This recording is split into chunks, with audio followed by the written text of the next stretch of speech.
뭐 하실 말씀 있으세요? 예. 저는 하여튼 허 교수님 생각은 그러시고 제 생각은 그렇습니다. 예수가 죽게 된 이유는 하나님을 아버지라고, 아버지, 아버는 아빠, 아버지 뭐 그렇게 얘기하는 거고요. 아버지라고 부르도록 제자들에게 가르쳤고, 너희들 하나님의 다 아들, 딸들이다 하고 가르쳤기 때문이라고 저는 생각을 해요. 그 당시에 하나님을 아버지라고 부르면은 큰일 날 소리예요. 엄청난, 하나님의 아들이라고 해도 그건 죽일 놈이들. 하나님을 모독하는 거라. 그게 성경 규정에 나옵니다. 예수를 죽이려고 하는 이유가 안식일을 범했을 뿐만 아니라 하나님을 아버지라고 하여서 하나님과 동등한 위치에 놓았다고 성경 말씀에 되어 있습니다. 그러니까 아버지라고 하는 순간 하나님과 동등해져요. 그래서 죽일 놈이에요.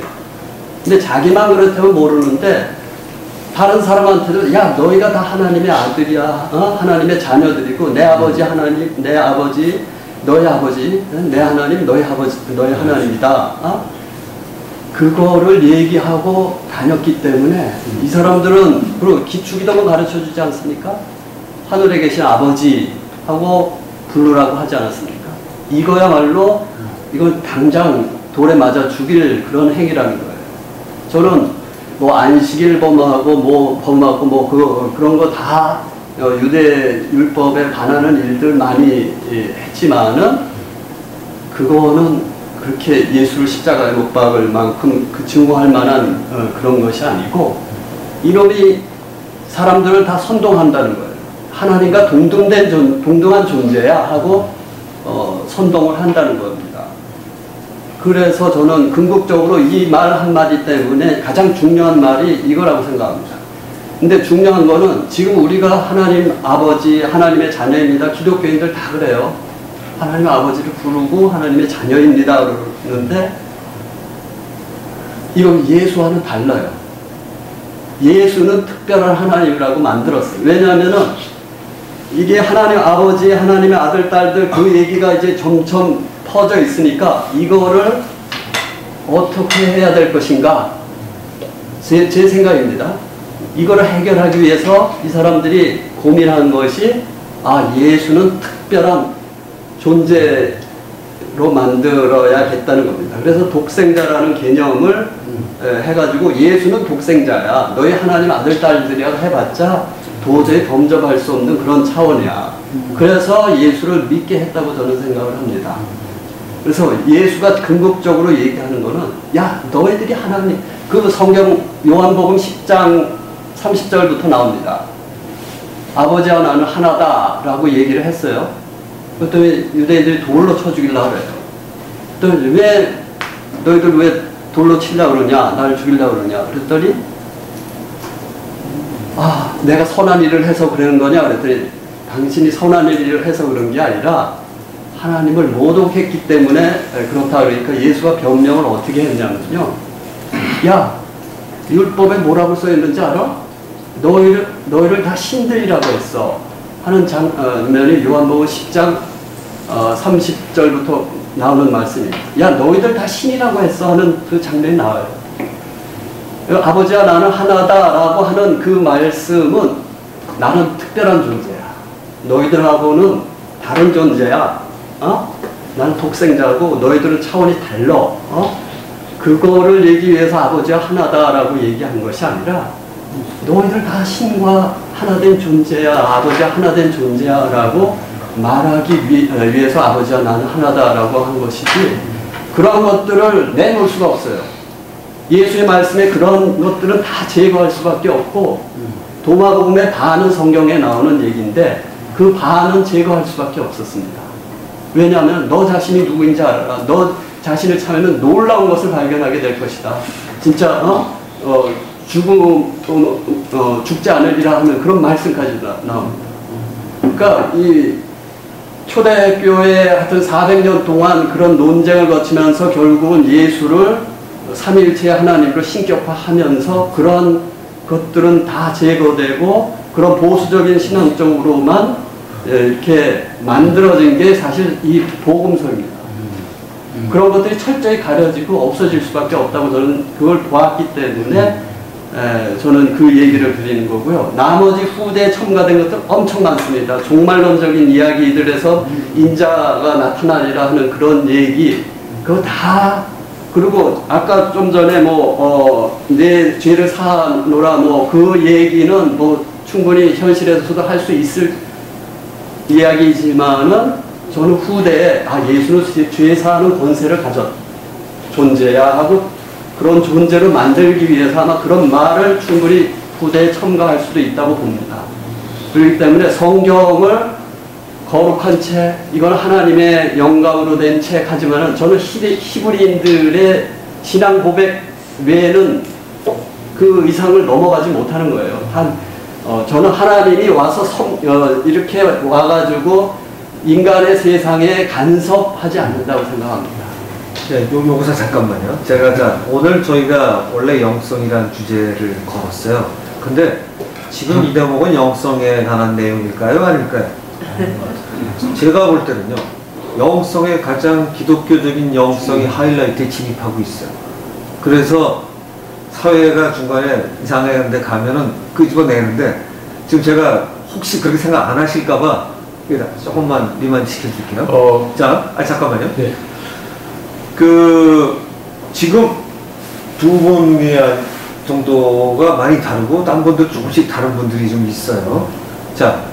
그런데 여기서 논의할 때 이런 거 같습니다. 아까 직접적인 아주 직역선을 물어봤어요. 무오류수를 믿습니까?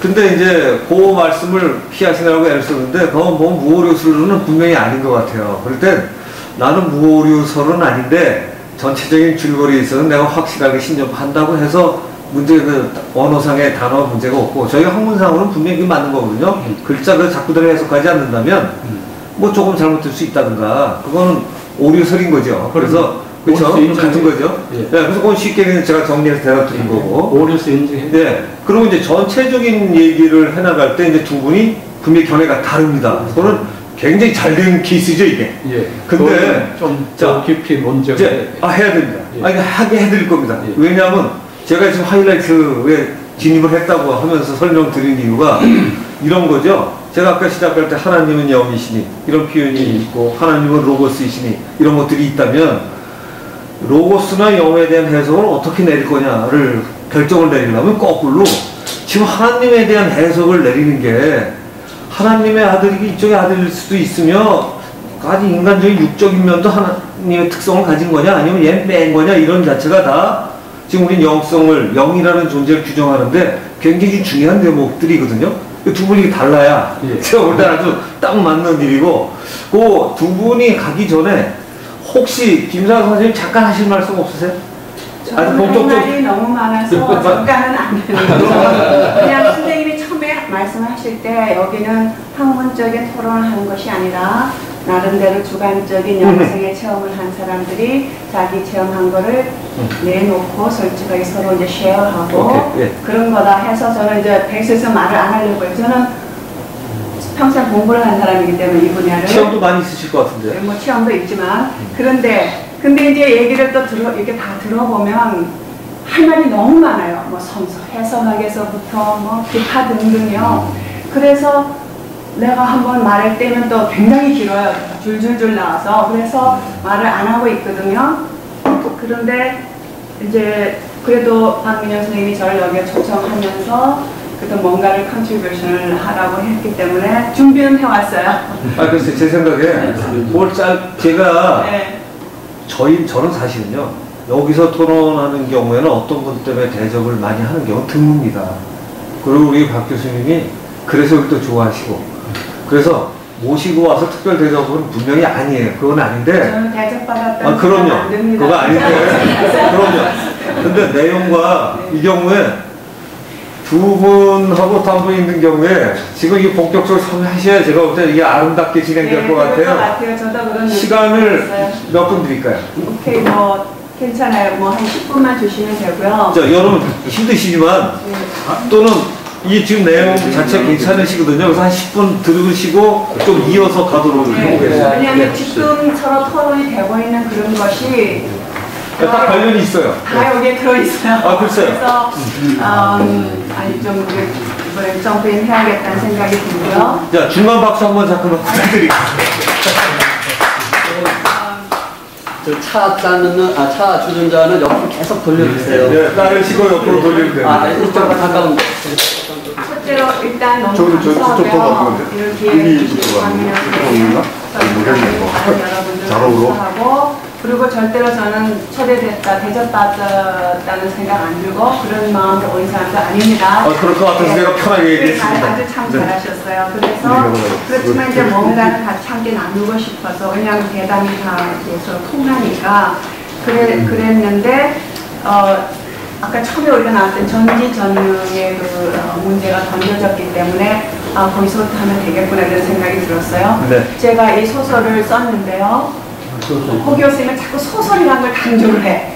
왜냐하면 이게 이제 허 교수님하고 저하고 아까 좀 다른데 이렇게 정말 신학적으로는 굉장히 달라요. 네. 허 교수님이 보면 어쩌면 저는 이단이에요. 그럴 수도 이단의 있어요. 카테고리에 충분히 들어요. 그런데 저는 허 교수님을 굉장히 존경해요. 인간적으로 존경하고 학자로서 존경하고 그러니까 착한 크리스찬이에요. 예. 그리고 나는 어쩌면 착한 이단일지도 몰라요. 저희가 알아서 드릴게요.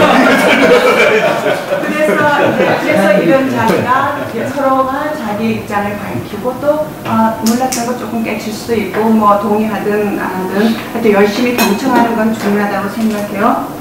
그래서 하나님이 전지전능하면은 왜 인간이 아직도 죄인으로 있느냐?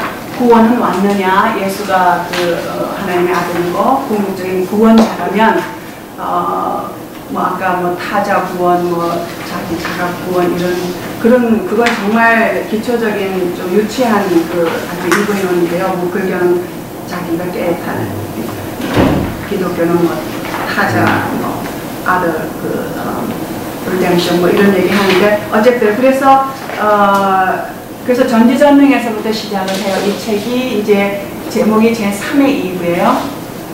그 왜 제3의 2부냐? 그게 이제 나와요. 그래서 일단은 제1의 2부는 우리가 다 아는 에덴 동산에 이제 하나님의 말씀에 거역한 그런 사람이고 제2의 2부는 이제 캐톨릭에서 성모 마리아예요. 그러니까 제1의 2부는 하나님의 명령을 거역한 반항하예요. rebellious, 반항하는. 그래서 죄의 원죄가 되죠. 우리 성경에서 보고 또 기독교에서도 그렇게 알고 있고 믿고 있고. 그런데 이제 세컨 2부는 성모 마리아. 이 사람은 너무나 제1의 2부하고 다르게 절대적 순종 하나님한테. 절대적 순종하시는 분.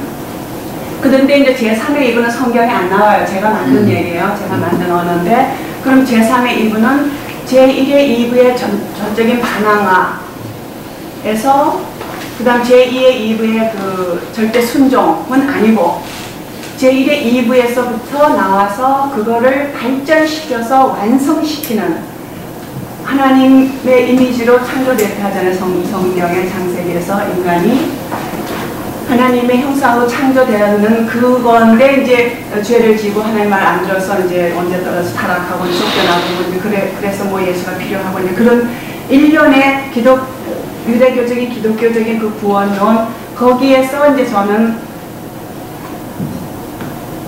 제1의 2부는 최초로 인간으로서 자기 의지를 사용해서 하나님처럼 되고자 했던 최초의 인간 자유를 위한 순교자다.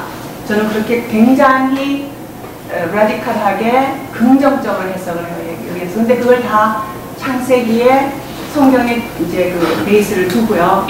멋대로 이렇게 지어낸 건 아니에요. 아까 영지주의 얘기를 했지만 저는 이 책은 이제 철저하게 성경에 이제 기초를 두면서 해석을 제가 하는 거예요. 그래서 아까 여러 가지 이게 뭐 confession이냐 아니면 soul effect냐 성경이 이런 얘기 나오는데 결국 그런 복잡해요. 아주 컴플렉스해요. 그 성경이라는 것은. 그래서 결국은 이제 해석학적인 문제가 걔들을 하는 거예요. 근데 그 해석하기라는 것 자체도 또 해석하기 못해요. 그래서 굉장히 복잡한 이제 그런 건데, 이제 그거는 다시 말하면 어느 인간도 절대적으로 하나님이 성경에서 말하는, 기독교에서 말하는 하나님에 대해서 절대적으로 완벽하게 알 수 없다가 전제되는 거죠. 근데 이제 기독교인은 예수만 빼고, 예수는 그냥 하나님하고 동일이니까 알고 똑같은 것이니까. 그런데 이제 저는 이제 여기에서 예수조차도 아니다예요.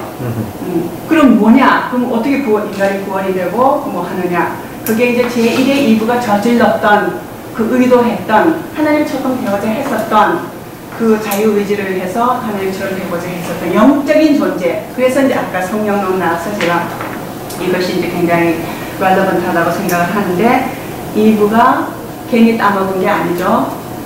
보니까 참 먹기에 좋아 보이더라. 그 다음 참 보기에 아름답더라. 그리고 마지막에 뭐냐면, 아, 저거를 먹으면 하나님처럼 내가 지혜로워지겠구나.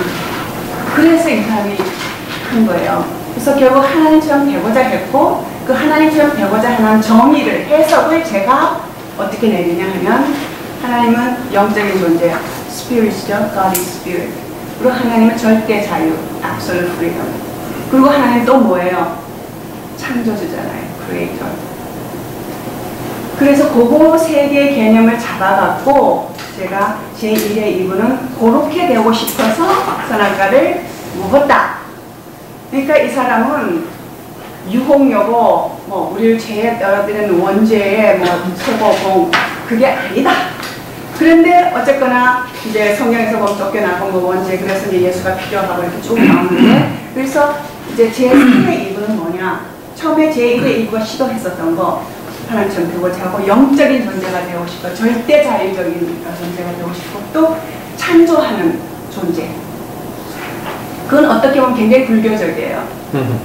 그래서 그거를 완성시키는 사람이 제3의 2부예요. 제가 그렇게 설정을 한 거예요. 소설이니까. 소설이 참 편하죠.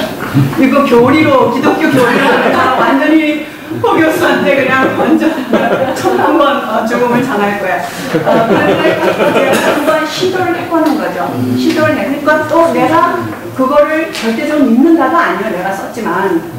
사람들이 렉처 좋아하는 사람들은 당신이 제3의 2부다. 당신 자체가 굉장해. 넌 절대 자유야. 너는 부처야. 뭐 어쩌고 이제 이런 식으로 찬사를 해요. 그럼 나는 그래. 이건 소설에 불과해.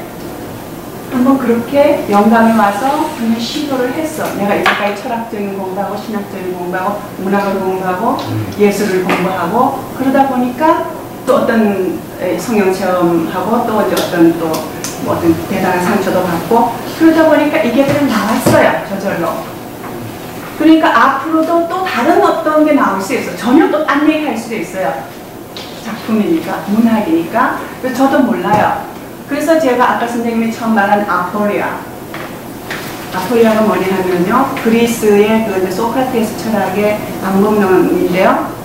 아포리아 하면은 퍼즐. 혼란돼. 잘 모르겠어. 그러니까 끝이 결론이 안 나. 딱 이거다 하고 결론이 딱 나야 되는 거예요. 예를 들어서 소크라테스가 최고의 덕이 있는 사람이다. 부처는 최고의 깨친 사람이다. 이런 식으로 딱 결론이 나면 그건 아포리아가 아니에요. 근데 이제 소크라테스의 위대한 것이 제가 서양 철학을 해서 이 사람은 왜 위대한 사람인가? 이 사람은 자기는 끊임없이 절대 진리를 추구해요. 절대 knowledge를 추구하고. 근데 그건 또 왜 그러냐? virtue. 덕스럽기 위해서. 근데 자기는 끝까지 나는 절대 진리가 뭐고 절대 knowledge가 뭔지 나는 모르겠어 해요. 이분이. 그래서 이 사람이 진리를 추구하면서도 진리를 모른다고 끝까지 모르겠다고 하는 그 자체가 이 사람을 그 당시 아테네의 가장 virtuous한 사람으로 만든 거예요. 그것이 이제 대단한 소크라테스의 그 변증법인데, 근데 어쨌든 그 아포리아가 끝이 열려 있어요. 끝은 아직 안 났다. 끝나지 않았네. 조용필 노래 있죠? 끝이 없어요. 늘 열려 있어요. 여기가 끝인가 했는데 또 여기는 또 새로운 시작이야. 계속 열려 있어. 그러니까 이게 대화의 장이 되는 거예요. 그게 플라톤 철학의 대단한 점이에요. 어쨌든 그래서 이제 제가 그런 어떤 아포리아적인 그런 개념을 갖고 나름대로 이제 쓴 건데 빨리 하라고 해서 이제 그래서 일단 여기 지금 제가 핸드아웃을 드렸는데 3페이지만 1, 2, 3페이지를 읽어드리면 같이 읽어요. 그러면 말을 하면 왔다 갔다 하니까 이제 제가 딱 정리를 해갖고 왔기 때문에 책에 대한 요약, 주제, 의도 뭐 이런 것들을 이렇게 요약을 했는데 제가 볼 때도 잘 했어요. 그러니까 한번 같이 읽죠. 그리고 질문이 있으시면 또 서로 질문하고 오케이. 그래서 제3의 이유 부제가 부조리의 하나님 아폴리아 법정에 서다. 하나님을 법정에 세워요. 대단한 용기죠. 하나님을 감히 법정에 세웁니다. 원래 영어로 쓰였어요, 원본이. 그래서 이제 the third is the trial of God Almighty in which the Lord of all creation answers the charges of Eve 이건데 이제 한국말로는 이제 부조리 하나님 앞에 법정에 서다 이렇게 이제 제가 번역을 했고요.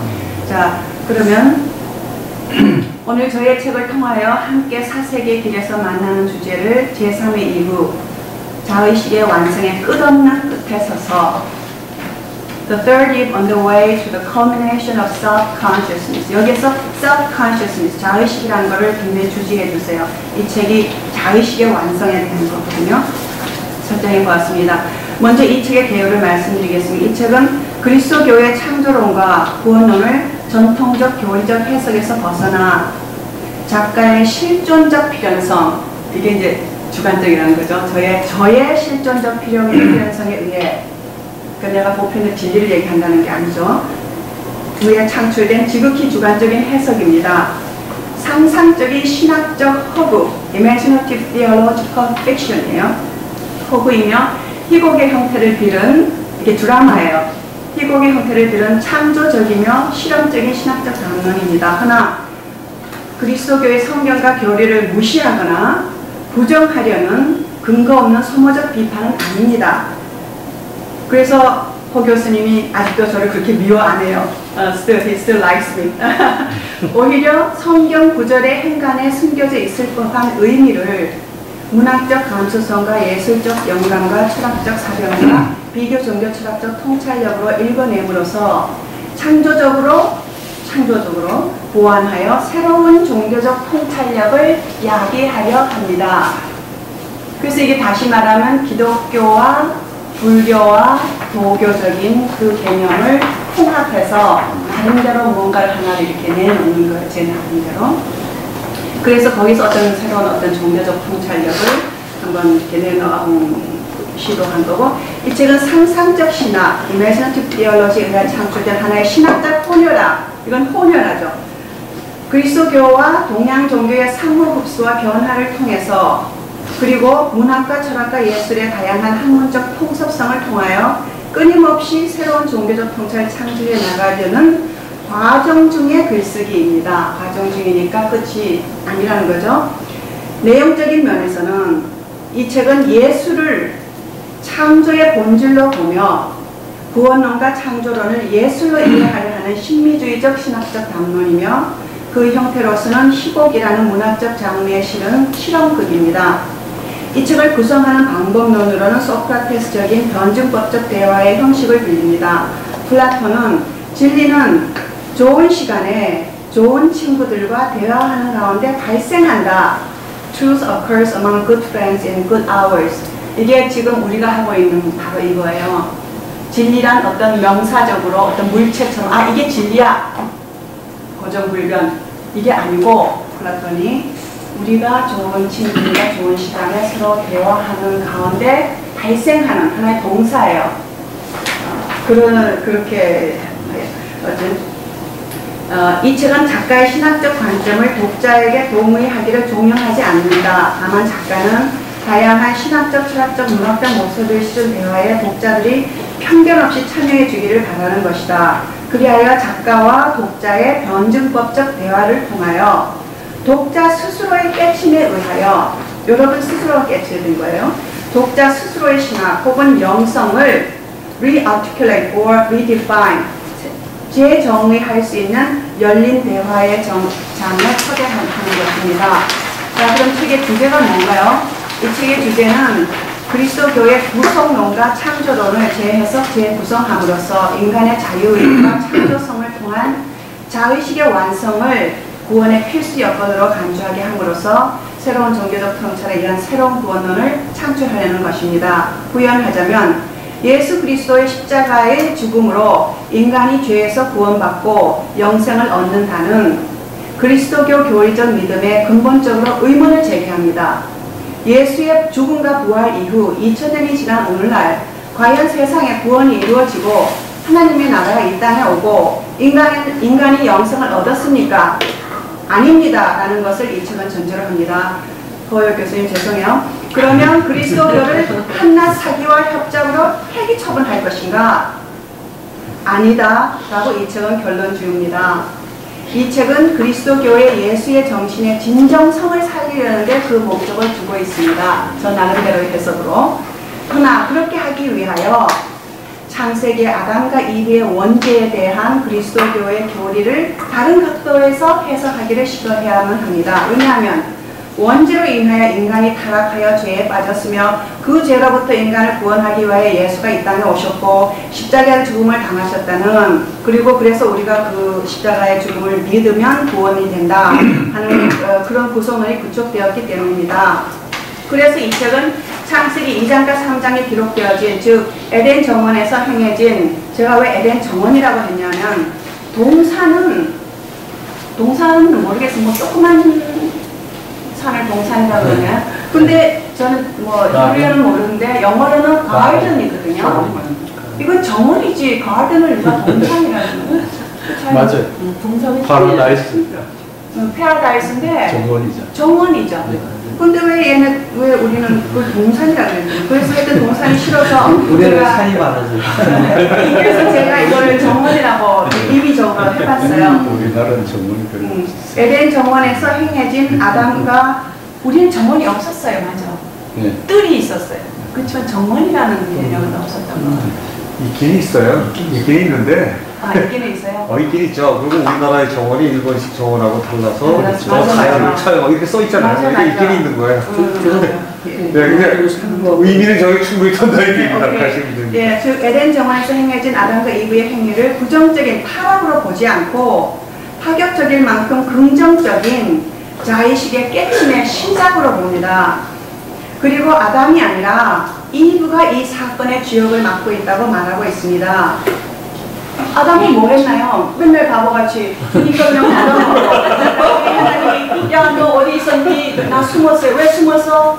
얘 먹었어요. 왜 먹어서 먹지 말라 했는데 당신이 나한테 준 이 여자가 먹으라 해서 내가 먹었나이다. 너무나 비겁하죠. 제가 하나만 끼워댈게요. 네.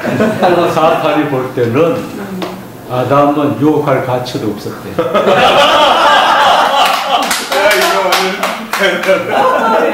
사탄이 남자인가요? 아니 근데 여자들이 어떻게 보면 남자들보다 조금 우월할 수 있어요. 왜냐면 남자들 속으로 말하면 우리는 그렇죠. 본 그런 게 여기 나옵니다. 책 속에 다 나옵니다. 최신 모델 아니에요? 레이티스트 모델 아니에요? 왜 마지막에 만들었잖아. 대단한데요? 또 하나 재밌는 거는 하나님이 아담을 자기 모습으로 만들었어, 그죠? 그보다 더 낫게 만든 거예요. 그러니까 지금 이브의 후회가 하나님을 능가하려고 하는 건 어떻게 보면 지극히 당연한 거고, 하나님이 잘못한 게 딱 하나 있다면 이브를 만든 거고, 그 이브는 그냥 세상이 복잡하게 됐어요. 근데 이게 잠깐만 하나님이 어떻게 그런 실수를 할 수 있어요? 글쎄. 그게 이제 아담하고 비슷해서 그래. 그걸 왜 전지전능한데 그런 실수를 했을까? 그게 이제 이 책을 다루고 있어요. 네. 재미있게 풀어놨는데, 그리고 잠깐만 이제 제가 거기에다 지적할 것이, 창세기에 하나님이 인간을 창조하는 것은 두 가지의 버전이 있어요. 하나는 이제 처음에 빨리 나오는 것은 원래 하나님이 남자와 여자를 만들었다. according to his image. 네, 같이 만들었어요. 네, 그게 처음에 나오는 거고, 나중에 나오는 버전은 이제 얘를 인자, 남자 아담을 만들고 만들고 잠자게 하고 혼자 있으니까 애가 안 좋구나. 그래서 이제 뼈해서 여자를 만들었다. 헬퍼죠. 도움이 하고 이제 그렇게 했다는 거예요. 어쨌든 이제 성경은 그렇고요.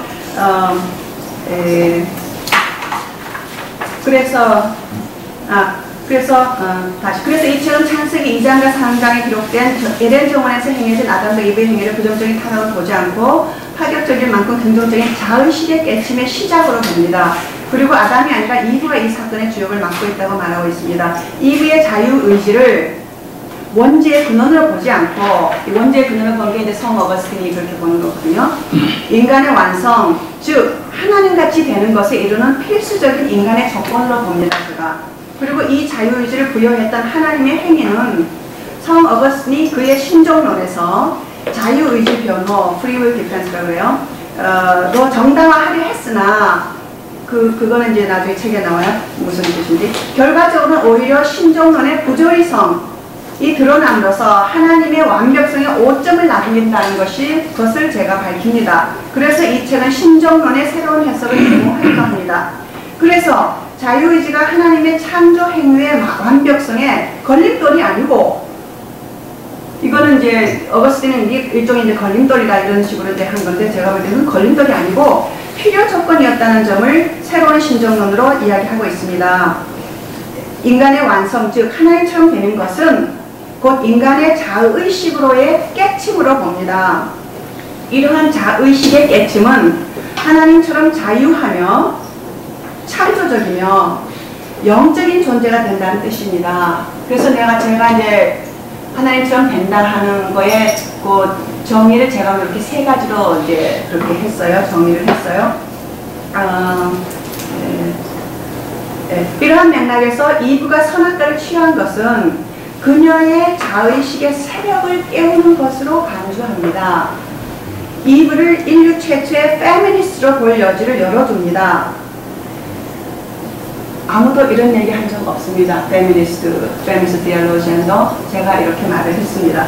예수의 구속론은 이와 같은 이브의 자유의지와 그녀의 자기완성, 즉 하나님같이 되는 것의 관점으로 이해되어집니다. 그래서 예수님의 십자가의 죽음은 예수 스스로의 자의식의 완성을 위한 필수적 단계로 봅니다. 그래서 여기 이 막이 이제 예수에 대한 건데, 저는 어느 누구보다도 예수를 너무나 아름답고 처절하게 그 하나님에 대한 복종과 또 자기가 스스로 깨치려고 하는 그 갈등적인 변증법적인 갈등에서 고뇌하고 하나님한테 버림받아졌을 때 그 처절한 외로움, 이런 걸 참 제가 잘 그렸어요.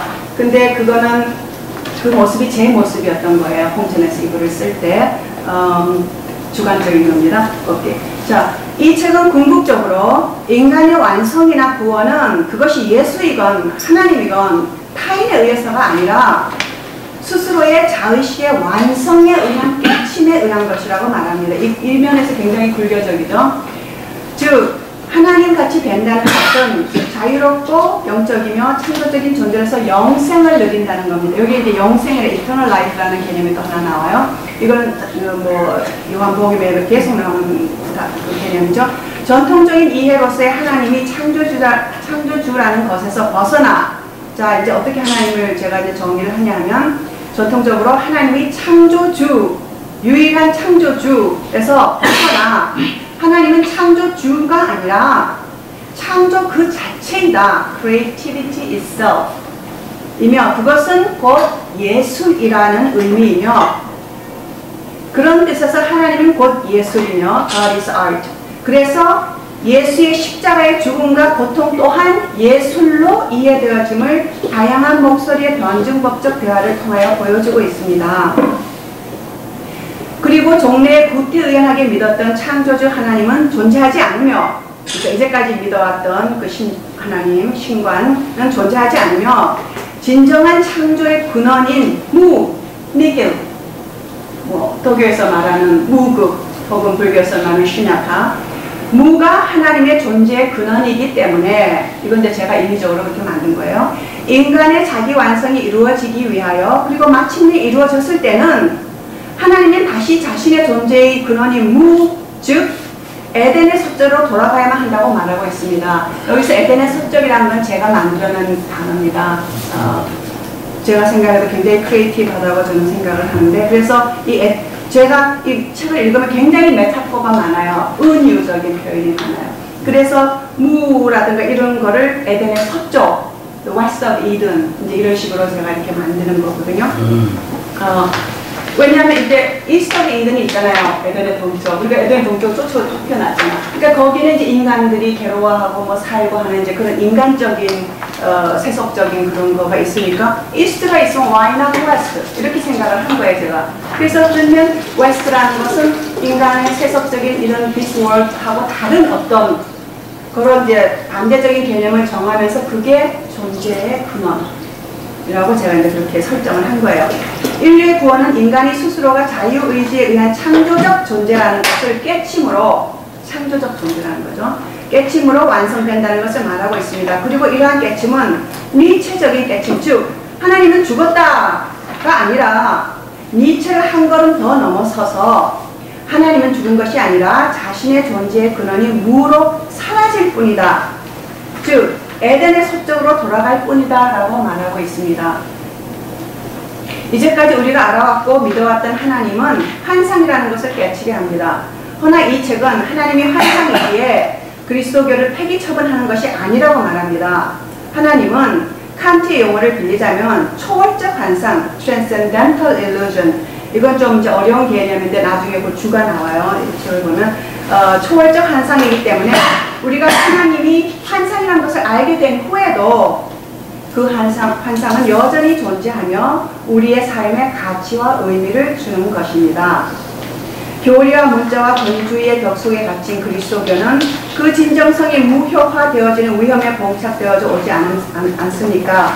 허나 문학과 예술과 철학의 창조적 자유정신을 통한 그리스도교의 진리는 영원한 가치를 지니며 앞으로도 끊임없이 스스로의 가치를 창조하는 과정을 통하여 고갈되지 않고 영원불멸할 것을 이 책은 희망하고 또한 그 길을 제시하고 있습니다.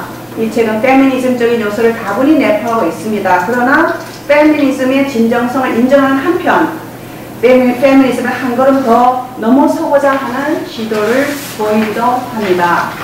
이제 여기가 이제 요약이고 이제 그 뒤가 이제 이게 프롤로그, 그 다음에 이제 1, 2, 3, 4막, 그 다음에 이제 에필로그로 이렇게 되어 있는데 거기에 대한 이제 글을 적었어요. 그래서 이거는 나중에 집에 가셔서 이게 재미있으면 한번 읽어보시고요. 읽어보시고 이제 뭐 질문 있으면 나중에 저한테 이메일 보내서 질문하시면 돼요. 그러면 계속 대화는 진행될 수 있으니까 일단은 그렇습니다. 네, 감사합니다. 네, 고맙습니다. 여러분, 시간이 조금 제 예상치 넘어가긴 했는데, 그런데 가만히 보시니까 두 분이 이어지던 내용에서 굉장히 같이 이어지지 않습니까? 그래서 남아 계시는 게 아니라 적극적인 화자로 참여를 하셔서 같이 진행을 해나가셔야 되는 내용일 것 같아요. 그리고 어떤 면에서는 지금 우리 마승진 목사 얘기하신 내용하고 굉장히 유사점이 많이 있는 그런 내용이고요. 인간적인 측면이 굉장히 많고 지금 나의 주관적이라고 했다는 건 사실은 지금 나는 그렇게 생각한다는 거죠. 그죠? 바꿔서 표현하면. 그러니까 지금 여긴 자기의 주관적인 생각을 갖고 놀아는 자리니까 그 입장으로 적극적으로 참여해 주시면 좋을 것 같습니다. 그러면 저 이제 개인적인 아까 이제 성령 체험 이런 거를 이제 듣고 싶어 하셨으니까 저는 평생을 나의 그 영적 정체성을 찾아다니는 그런 어떤 유목민 노매드라고 그럴까? 스피리추얼 노매드라고 제가 스스로 지금 와서 정의를 해요. 감히 정의를 못했죠. 나는 누군가에 대해서. 그거 하느라고 이렇게 수십 년을 공부하고 뭐 난리를 쳤죠. 그런데 내가 노매드구나. 유목민이다. 유목민이 뭐예요? 계속 떠돌아다녀요. 일종의 집시인데. 그래서 What's my spiritual identity? 이거였어요. 그래서 결국은 연대 신학과도 갔고 거기서 우리 이렇게 굉장히 오래되신 사이네. 네, 그럼요. 졸업 동기. 네. 잠깐 친해도 이상할 때 뭐라 그러세요? 예? 친해도 이상할 때 뭐라 그러시나요? 친하지만 학자니까 뭐 아니, 이거 제가 비평할 때는 뭐 오늘하고 한 얘기예요 지금. 저기 이제 우리가 이제 그 얘기가 굉장히 다른 것처럼 느껴지죠, 그죠? 제가 얘기하는 거하고 저는 이제 아까 말씀하신 것처럼 이제 저는 기독교적인 용어로 쓰는 거예요, 전통적으로. 그러나 기독교에도 저런 주류적인 용어를 써도 저는 주류. 기독교는 예를 들면 불교에는 10개 부파가 있었지만 기독교는 제가 볼 때는 주류와 비주류가 있어요. 네? 그 비주류에는 저 목소리가 있어요. 영지주의도 비주류 목소리라고 저는 그렇게 보는 거예요. 그것도 귀담아 들어야 된다고 얘기해요. 제가 오늘은 그냥 좀 더 얘기하고 싶지 않아서 그러는데 목사님 얘기한 것 중에 많은 부분 제가 동감하는 게 있어요. 표현 방식과 용어가 다를 뿐이고요. 그러나 뭐냐면 저는 이제 주류적인 쪽에서 더 많은 영향력을 끼치려면은 이제 주류적인 언어를 사용하고 주류 안에서 잘못된 걸 뒤집어야 된다. 아니 오늘 좋게 생각하고 있습니다 지금. 예. 굉장히 견지하시느라고 애를 쓰시고 있고. 아니 그래서 거기 아까 다 연결되는 얘기죠. 영지주의도 스스로 자기를 깨달아 나가는 거다 얘기했고 아까 목사님 얘기한 거 그 얘기 맞거든요. 예수님이 이렇게 얘기했어요. 하나님은 나의 아버지고 나의 아버지는 저도 옛날에는 그런 거 몰랐는데 신학 공부하면서 알았어요. 저는 깨달아서 한 게 아니고 배워서 한 거예요. 그러니까 뭐가 옳은지 끊임없이 배우다가 안 거지 깨달은 거는 별로 없고요.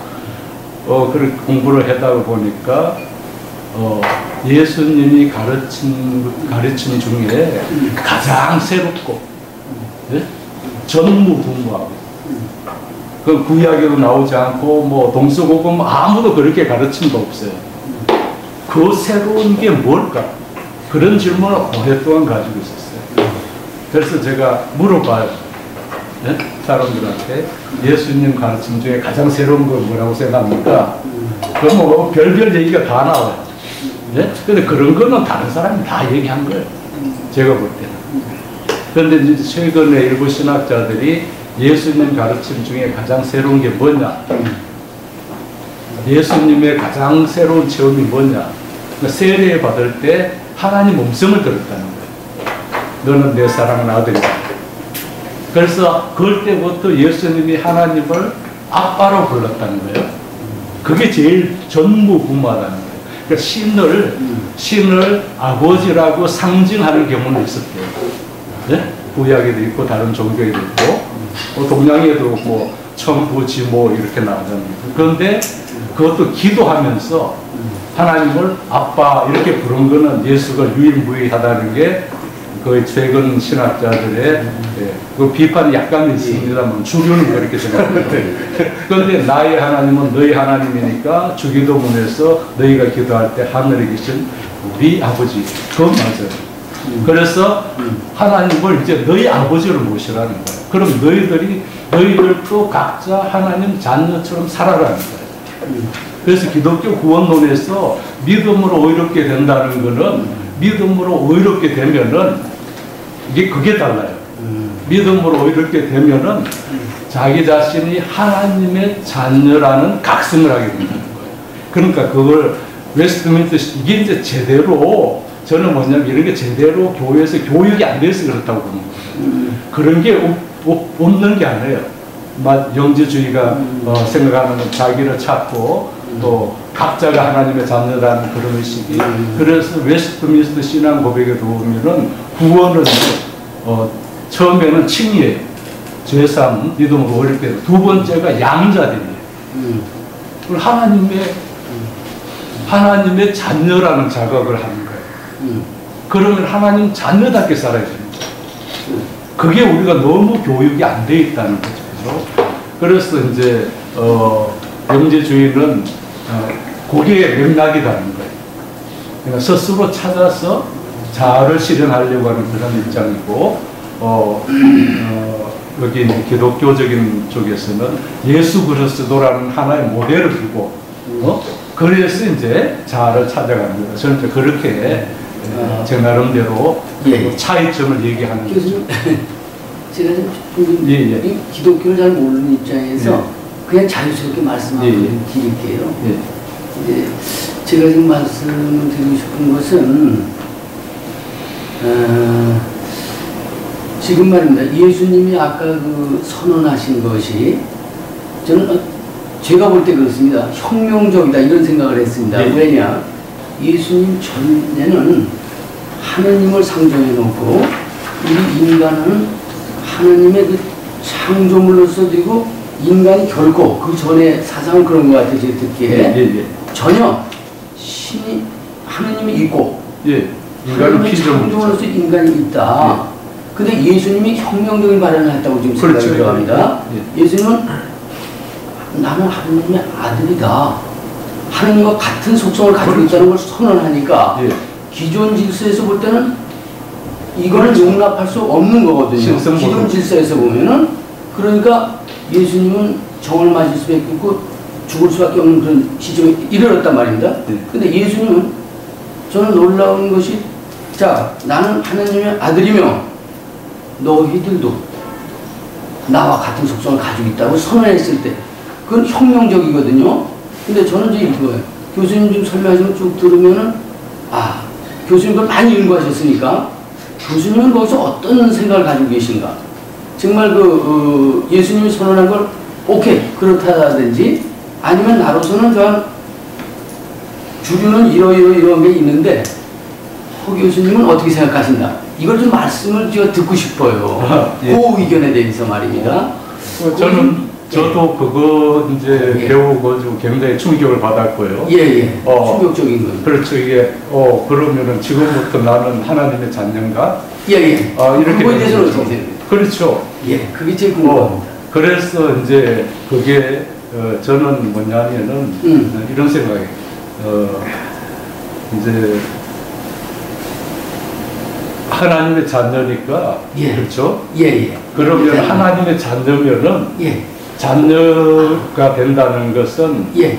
성경이 다 나왔어요. 예. 자녀가 된다면 전에는 바울이 그랬어요. 바울이 요한도 그렇고 기독교인이 된다는 거는요. 예. 요한복음 1장 13절 하나님의 자녀가 되는 특권이라고 했어요. 예. 기독교인은 그럼 굉장한 특권이에요. 그렇습니다. 그죠? 그런 바울이 뭐라 그랬냐면 전에는 종이었다 그래요. 구약에서는 하나님과 이스라엘 백성은 주종 관계입니다. 예. 왕이고 백성이니까. 예. 그런데 신약에 와서는 부자 관계가 돼요. 예. 그러면은 구약에서 하나님과 인간 관계가 주종 이스라엘 민족의 왕과 백성이잖아요. 그죠? 예. 그럼 주종 관계고 민족주의를 못 벗어나요. 그렇습니다. 그런데 이제 예수님은 자녀니까 주종 관계를 벗어나고 민족주의를 벗어나는 거죠. 벗어나죠. 그죠? 예. 모든 사람이 다 자녀가 될 수 있는 거죠. 예. 하나님의 자녀가 되는 거죠. 예. 그러니까 우리가 교인이 된다는 것은 예. 이런 의미예요. 그래서 교회의 첫 번째 이름이 하나님의 교회입니다. 그러니까 교회가 에클레시아 부로다 이거죠. 그러면 그 말 그대로 하면 하나님이 불렀다 이런 말이에요. 뭘로 불렀느냐? 자녀 삼기 위해서 불렀다. 자녀라는 얘기죠. 그렇죠. 간단히 얘기해요. 네, 자녀로 부른 예. 거예요. 그러니까 자녀라는 자각을 하는 것이 자각을 한다. 이제 그게 신앙이 출발점이다 이렇게 생각하거든요. 예. 그러면은 자녀면은 이거 유용무 선생도 그런 얘기했어요. 예. 뭐냐면 예수의 가르침 중에 가장 위대한 거는 하나님을 아버지라고 부르는 거다. 그거 하나만으로도 그거 예수는 하나만. 가장 위대하다. 그렇죠. 유용무 선생도 혁명적이니까. 그 얘기 했더라고요. 예. 그래서 이제 윤성봉도 이걸 이제 동양식으로 얘기해가지고 효자 기도문이 나와요. 부자 유친. 예? 그래서 그러면은 자녀의 가장 그 특권이 전에는 종이었는데 자녀는 다 자유로운 거예요.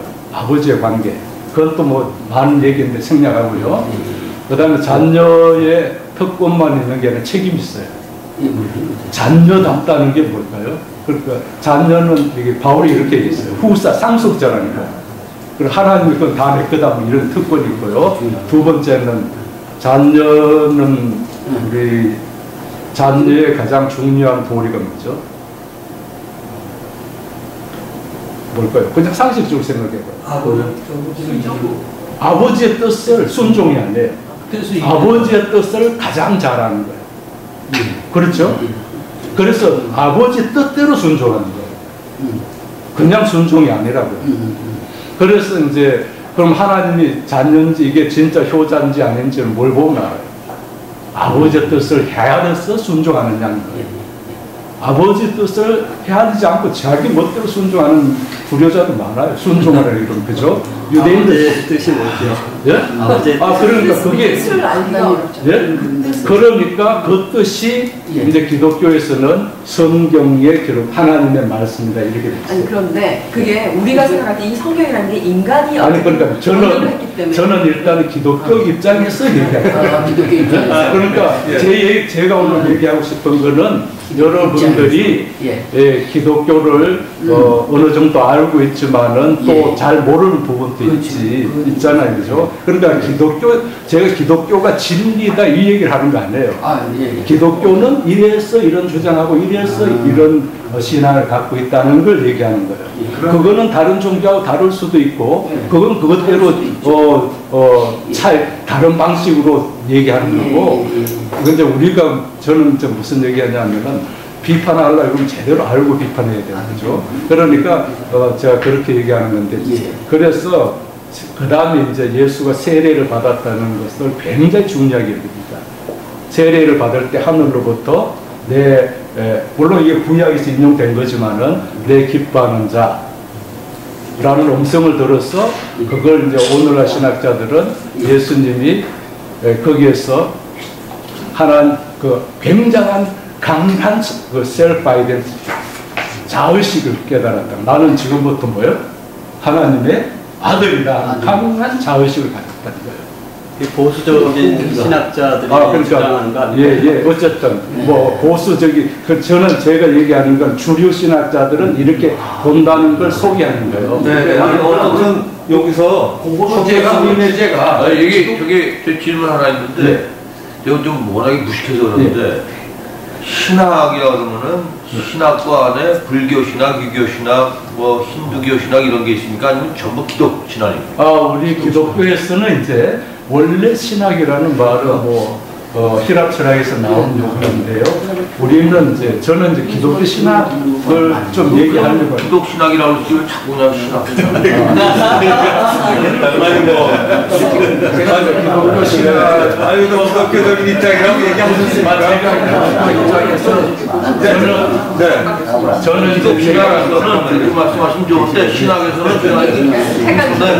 그리고 이슬람도 신학이라고 유대교도 신학이라고 해요. 저는 제가 그러니까 그걸 일일이 이제 들으시는 분들이 좀 방송으로 잠깐만요.